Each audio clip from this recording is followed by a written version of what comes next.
Ketika Biden dilantik, Tiongkok tahu sekali kelemahan Demokrat yang tidak akan bisa perang shadow di mainland Tiongkok. Makanya mereka berani serang terbuka dengan propaganda kedaulatan atau sovereign right Tiongkok versi mereka. Mereka merasa ditekan habis-habisan di zaman Trump dengan Tiongkok diisukan melakukan penzoliman pada komunitas Uighur dengan pencaplokan Hong Kong dan banyak lagi kesalahan Tiongkok yang dihajar oleh Partai Republik dalam administrasi Trump. Ketika Demokrat sekarang berkuasa, mainnya pakai operasi intelijen. Tidak bisa gampang memainkan itu di Tiongkok. Tiongkok tahu banget, makanya mereka sikat Amerika sekarang. Diumumkannya pelarangan 28 pejabat ex-Trump masuk ke Tiongkok dengan banyak keburukan yang diperlihatkan oleh mereka. Padahal ini hanya menunjukkan bahwa Tiongkok akan membalas dengan propaganda bahwa salah tuduhan Trump tersebut. Dan kedua, mereka unjuk taring ke Demokrat Biden. Berani lawan gak lu? Melihat beraninya Tiongkok sekarang ini, saya yakin Amerika keok dalam 4 tahun ke depan dengan Tiongkok. Lalu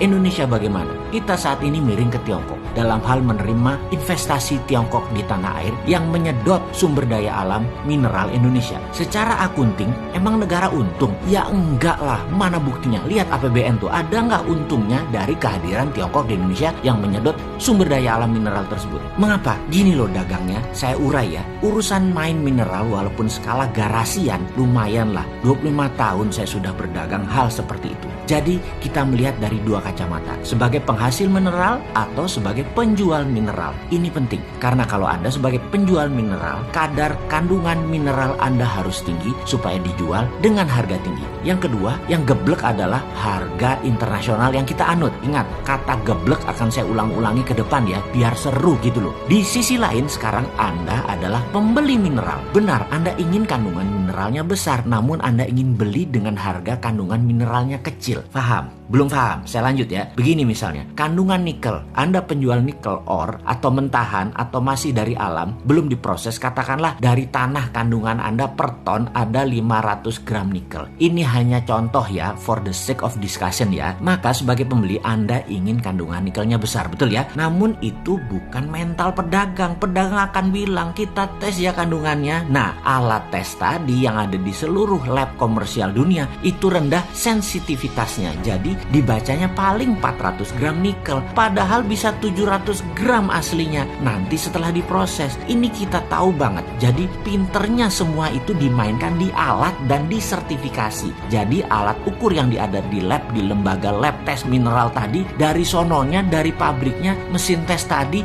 adalah sudah agen para globalis. Karena itu Sontoloyo ini kalau dagang meterannya atau ukurannya nggak mau pakai Scofindo kayak Surveyor Indonesia kayak apalagi lab luar negeri. Selama hitungannya pakai material fisik labnya, nggak mau aja. Tapi tetap aja ada yang beli karena kita fair. Lalu pakai apa? Kami pakai EDAC system, pakai spektrum warna. Dan jangan kaget kalau hasil lab mineral konten Indonesia bisa 2 kali lipat hasil lab manapun di dunia dengan alat ukur yang sudah sejak 20 tahun yang lalu cara penghitungannya sama. Pakai ukuran physical mineral. Ya wassalam dah, lu dikadalin asing. Geblek ya? Ya nggak juga, namanya juga nggak tahu. Lalu sebagai pembeli kita ini bullshitnya lebih banyak lagi. Dibilang mahal lah nanti peleburannya, refining teknologinya mahal, banyak waste dari produk Anda, benda mineral Anda kecil konten mineralnya dan lain sebagainya. Sehingga nggak pakai lagi harga bursa internasional, tapi pakai harga ongkos tambang. Lah ini gebleknya nambah. Wis angel, wis berbisnis tambang mineral kok ngene digoblokin asing. Padahal kalau pakai SWF versi MMT, sovereign wealth atau kekayaan nasional tadi bukan untuk didagangkan, tapi sebagai alat tawar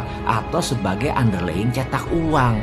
Sekarang SWF jadi lembaga loh, lembaga hutang berbasis perusahaan. Dan ini super lucu. Maaf ya, boleh bilang geblek lagi nggak ya? Maklum, SWF-nya niru ide Bosman, tetapi hanya namanya saja yang ditiru. Actionnya mah jauh beda langit dan bumi. Yang sekarang berbasis hutangan, yang memang jago hutang sih, memang ya jago hutang ya otaknya hutang. Yang satu yang kita yang MMT berbasis aset nasional yang tidak diperdagangkan tapi dijaminkan sebagai underlying. Kesimpulan, dalam mengelola sumber daya alam nasional yang milik rakyat ini sesuai Undang-Undang 45 pasal 33 yang menurut saya salah kaprah, selalu menuruti negara besar yang punya GBHN sangat baik atas pencaplokan sumber daya alam negara lain. Dan ini harus ditangani oleh Menteri Peperangan. Ini adalah warfare, masuk kategori perang, bukannya masuk ranah perdagangan. Kalau bernegaranya sadar akan ke NKRI-an garis lurus loh ya ini ya, bukan menambah banyaknya pejabat diam seperti saat ini yang banyak lupa kalau kita punya wakil presiden.